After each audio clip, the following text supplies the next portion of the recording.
O afogamento é apenas uma das maneiras de empatar uma partida de xadrez. O comum acordo entre os dois jogadores também é possível.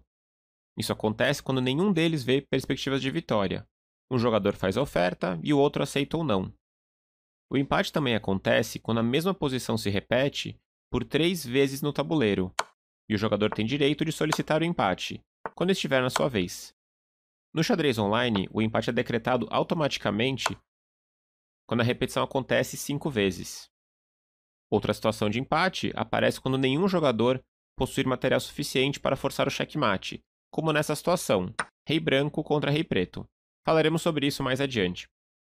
A última situação de empate acontece quando 50 pares de jogadas são realizadas sem avanços de peão e sem capturas.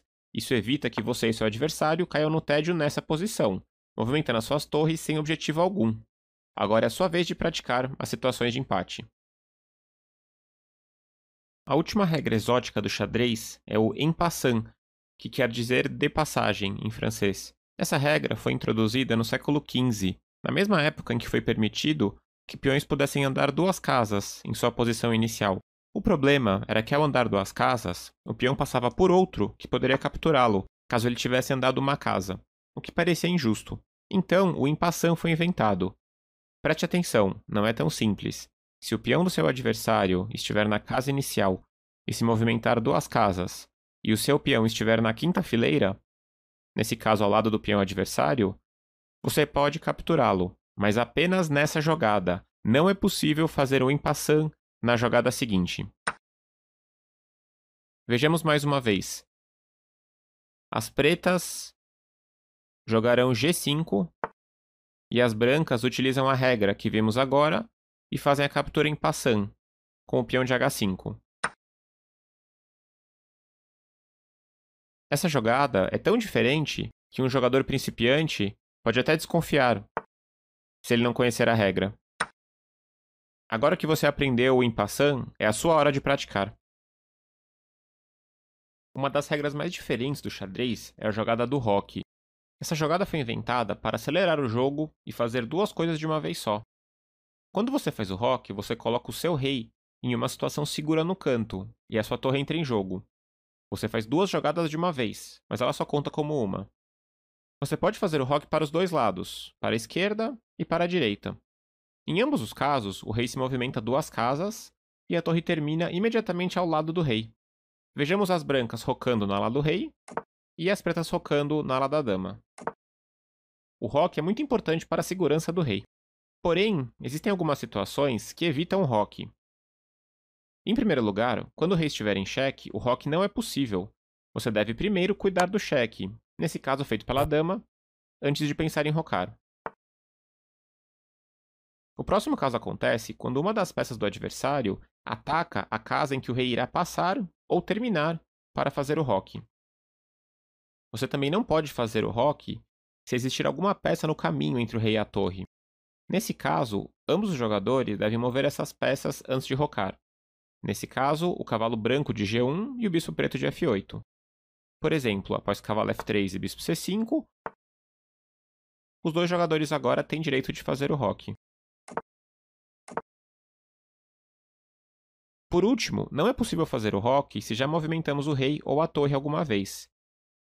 É obrigatório que o roque seja a primeira jogada das peças em questão.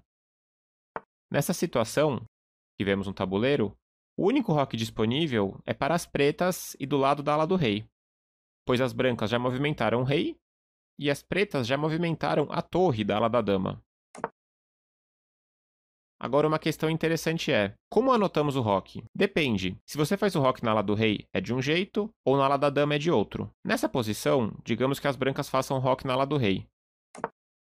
Então anotamos 0, traço 0. Chamamos também de roque pequeno, o roque na ala do rei. E no caso do roque na ala da dama, adicionamos um 0. 0, traço 0, traço 0. Chamamos também de roque grande. Para não esquecer, é só perceber que no roque pequeno existem 2 casas entre o rei e a torre. Por isso é 0, traço 0. São 2 casas, 2 zeros. E no caso do roque grande, são 3 casas entre o rei e a torre. por isso escrevemos 0, traço 0, traço 0. São 3 casas, 3 zeros. Agora é a sua vez de praticar a jogada do roque. Agora que você já aprendeu a mover as peças, fazer capturas, dar cheque, checkmate e fazer as jogadas especiais, como roque e en passant, é hora de você sentir como é um jogo de verdade, onde você deve decidir sozinho, sem a ajuda de ninguém, qual o lance correto, qual peça deve ser mexida ou qual captura deve ser feita. É nesse momento que o pensamento crítico no jogo de xadrez entra, e você deve utilizá-lo para pensar qual a sua melhor jogada. Para fazer isso, você deve considerar primeiro as suas opções e os planos do seu adversário, e a partir daí pensar qual jogada melhora mais a sua posição. Às vezes, uma jogada irá te chamar a atenção logo de cara. Vejamos o próximo exemplo.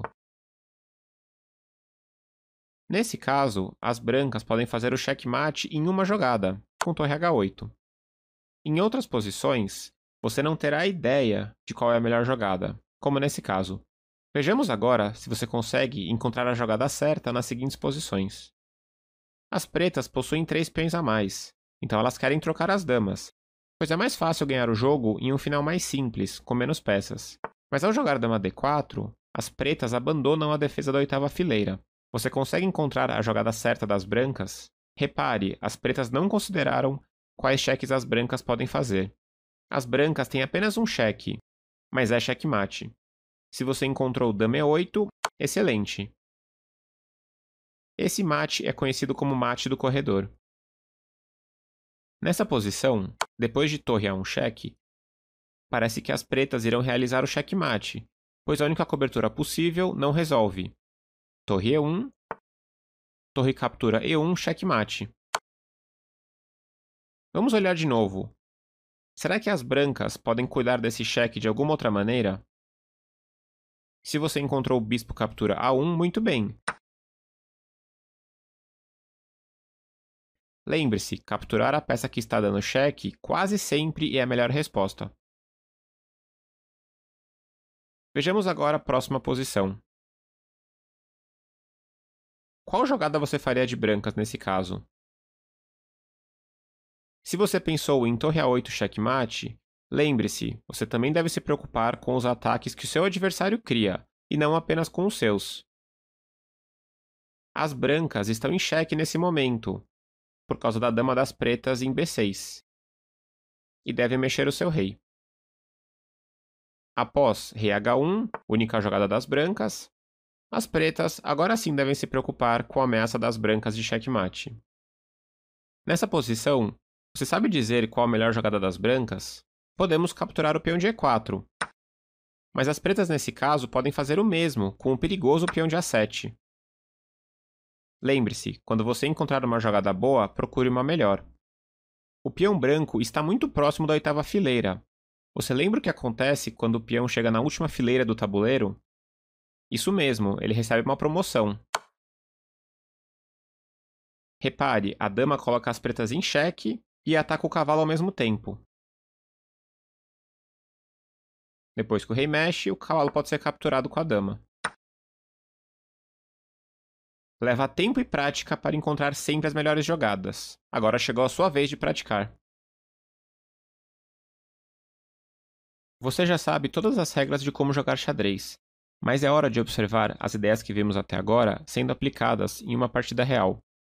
Nesse jogo, veremos como duas peças trabalhando juntas podem ser uma força perigosa, e que o rei, com muitas peças ao redor, nem sempre está bem defendido. Então vamos lá. As brancas jogam E4, controlando o centro, abrindo linhas para a dama e o bispo de casas brancas. As pretas fazem um lance um pouco diferente. C6. Preparando a jogada D5, que ajuda a controlar o centro e ataca o forte peão de E4 das brancas. As brancas então seguem com D4, ganhando mais espaço no centro e abrindo o bispo de casas pretas, e as pretas respondem com D5, lutando pelo centro e atacando o peão de E4. Quando o nosso adversário ameaça uma de nossas peças, devemos tomar cuidado. É normal fazer trocas com peças de igual valor, como peão por peão. O que não devemos é entregar nossas peças por nada em troca. As brancas agora têm várias opções interessantes. Avançar o peão para E5, por exemplo, capturar o peão em D5, ou como na partida, desenvolver o cavalo até C3 e defender o peão ao mesmo tempo. Após D por E4, as brancas jogam o cavalo por E4, colocando o cavalo em uma casa centralizada.